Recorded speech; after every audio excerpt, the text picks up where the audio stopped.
بسم الله. magacayga waa Maxamuud Cabdullaahi Maxamuud. Maantii halkan waxaa u imaaday afooggii inaan ka qayb noqdo ama aan ka mid noqdo ardayda ka faa'iidaysanaysa duruusta ay bixinayso ee loo yaqaana waa data science. alxamdulilaahi xamdan kathiira.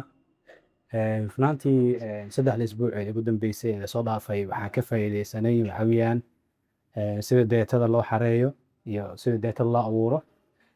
data fundamental oo loo yaqaano. alxamdulillah ilaahay waa mahad iska leh. runtii aad ugu faraxsanahay inaan ka mid ahay ardayda ka qayb qaadanayso ama wax ka baranaysa ama koorsigan faa'iidada badan ay ka qaadanayso Afoogi Academy.